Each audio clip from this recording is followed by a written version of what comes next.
Welcome sa DRS 2.0. Fresh at nagbabagang happenings bang hanap mo? Mga padabarkads man yan o mga trending topics? Pwes, sagutin natin yan. Kaya naman isubscribe nyo na ang ating channel para sa mga nagbabagang balita everyday. So ayun, welcome back again sa ating YouTube channel mga kadabarkads. And for today's video, ang pag-uusapan natin ay tungkol sa mga importanteng kaganapan sa loob at sa labas ng Itbulaga.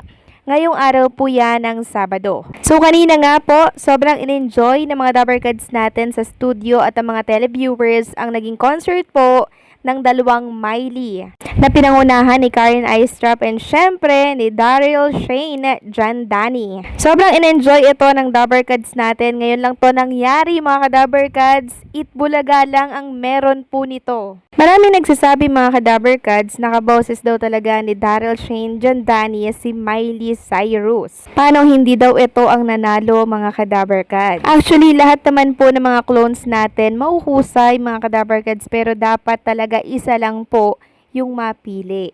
And kita naman natin mga Kadabarkads, kahit hindi po champion, talaga namang nagsashine. Katulad po ni Jerome Ibardome.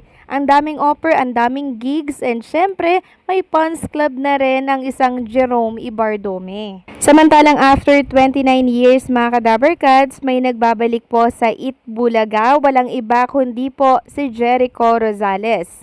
Taong 1996 kasi nang sumali po itong si Jericho Rosales sa Mr. Pogi. So si Jericho po ang sumalang sa therapy kanina para i-promote nga po yung movie niya na Quezon. At kanina nga po habang pinapakita yung mga throwback video ng audition po or performance nitong si Jericho Rosales sa Mr. Pogi, grabe hindi po siya makapaniwala, parang hiyang-hiya siya mga Kadabarkads. Hindi niya po malaman yung gagawin niya kanina, tatayo o upo, mag-walk out. Kasi sinong hindi mapapalagay nga naman ito na ipinakita po yung mga ginawa mo nung time na nagpe-perform ka sa Mr. Pogi. Grabe no? 1996, 29 years mga Kadabarkads. Dito po siya nagsimula sa Itbulaga at very thankful nga po siya at grateful na nakilala po siya sa Itbulaga.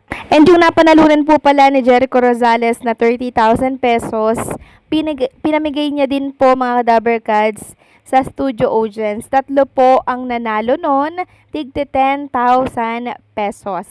And hopefully mga Kadabarkads, supportahan natin itong movie ni Jericho Rosales. Samantalang naantig naman ang puso ng mga Dabarkads natin at ng mga Itbulaga host, lalo na si Bossing Vic Soto at Alan Kay, sa kwento po ng nabunot or nasugod bahay mga kapatid kanina. At magsilbing aral sana to sa lahat ng mga nakapanood kanina mga Kadabarkads, sa lifestyle din po natin nakukuha yung mga sakit-sakit na yan. Kanina po kasi mga Kadabarkads, isang napakasaklap na kwento po ng dalawang mag-asawa ang ating nasaksihan. Meron po silang parehas na cancer. Yung babae po stage 5 cancer na, tapos yung lalaki po mga Kadabarkads parang prostate cancer. Sobrang naantig po ang mga Dabarkads natin sa kwento po nila mga Kadabarkads. Talagang hindi po natin alam kung kailan po tayo kukunin mga Kadabarkads, pero walang imposible sa prayers mga Kadabarkads. Kaya ang ginawa po ni Bossing Vic Soto, nilakihan niya po yung papremyo ng mag-asawa na malaking tulong na po sa pagpapagamot po nila. Ginawa pong 70,000 pesos ni Bossing Vic Soto plus mga regalo pa. So nakakatuwa lang mga Kadabarkads kasi nagiging instrumento po ang Itbulaga sa mga katulad po nito. Talagang sabi nga po ni Jose Manalo na pinagpipray daw nila every morning na yung karapat-dapat daw po talaga yung mabunot dito po sa sugod bahay. And eto nga po, binibigay naman po ng Diyos mga Kadabarkads yung mga karapat-dapat tulungan po ng Itbulaga. At kabilang na nga po dito itong mag-asawa po na may cancer. Alam niyo mga Kadabarkads, yung napanood ko po ito, parang bigla akong natakot mga Kadabarkads kasi hindi rin po ganun kaganda yung lifestyle namin. Kain din ng kain po mga Kadabarkads. And syempre kung anong gusto, kinakain. Hindi naman kasi dapat ganun mga Kadabarkads. Dapat healthy diet, tapos exercise, 'di ba? Para hindi tayo mahantong sa ganitong may sakit. So parang natakot ako mga Kadabarkads. Kaya sa mga nakapanood po kanina, nung sugod bahay mga kapatid, magsilbing aral po sana ito sa ating lahat. Na mahalin po natin yung kalusugan natin mga kadaberkads kasi alam naman natin na napakaiksi lang po ng buhay natin dito sa lupa. Kaya ingatan natin yung kalusugan natin. Kung mahal natin yung pamilya natin, ingatan natin yung kalusugan natin.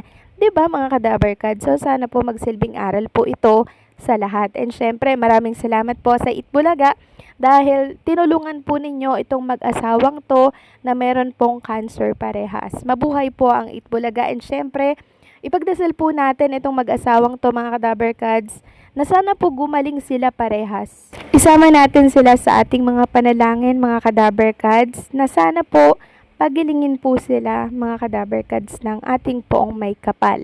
Sobrang nakaka-touch mga kadaberkads, nakakasad, nakakalungkot na talaga namang mayroon talagang dumaranas sa mga ganito, 'di ba? So prayer, walang imposible sa prayer mga kadaberkads. Samantalang pag-usapan naman natin ang tungkol po dito sa naging revelasyon ni Jerome Ibardome sa naging interview niya po dito sa Alex N Reaction Bolt, isang international vlogger po mga kadaberkads. At napag-usapan na po natin dun po sa previous update natin yung mga naging revelasyon niya, pero eto at pag-uusapan ulit natin. So may ni-reveal po si Jerome Ibardome na by December meron siyang panibagong concert, another big project na naman to mga kadaberkads. Tapos may isa pa siyang ni-reveal doon. Sabi niya, kung sakali daw pong mag-season 3 po ng The Clone, sasali daw ulit siya pero hindi na daw po sa katauhan or hindi na daw po sa boses ni Elvis Presley, Paul McCartney, and syempre si Engelbert, mga kadaberkads. Yan po yung mga gusto niyang gayahin naman. So parang iiwanan na po ni Jerome Ibardome yung Elvis Presley, itatry naman po niya yung panibagong boses mga kadaberkads. Kasi kaboses din talaga niya mga kadaberkads. At ito pa yung naging revelasyon nitong si Jerome Ibardome. Naging emotional daw po siya nung last na salang niya daw sa Itbulaga. Yung last na competition nung naligwak daw siya. So nireveal niya doon mga kadaberkads sa interview na kinausap daw siya ng isang judge. Sabi parang pinupush niya na manalo talaga itong si Jerome Ibardome. Pero yung majority ng judge talagang si Freddie Mercury ang pinanalo mga kadaberkads. Actually, parehas naman silang magaling mga kadaberkads, 'di ba? Deserve nga po nila parehas magtay. Parehas po silang manalo. Pwede naman po palang magtay, 'di ba? Bakit hindi pinagtay si Jerome Ibardome and syempre si Freddie Mercury? Parehas magagaling. Tapos dun sa mga sumunod, pwede namang magtay. Tapos kay Jerome, ayun, niligwak po si Jerome kaya nakakasad. Magiging emotional ka talaga dito mga kadaberkads. At yan po yung inamin ni Jerome na yun nga po, yung last na salang niya sa Itbulaga, dun siya talaga naging emotional mga kadaberkads. Pero kahit hindi naman po nanalo at naging champion si Jerome Ibardome mga kadaberkads, siya naman po yung namamayagpag ngayon, di ba? So deserve niya mga kadaberkads itong mga tinatamasan niyang blessings ngayon. Mas sobra pa po yung nakuha niya ngayon mga kadaberkads, diba? So kayo ba, ano pong say niyo dito? Please comment down below.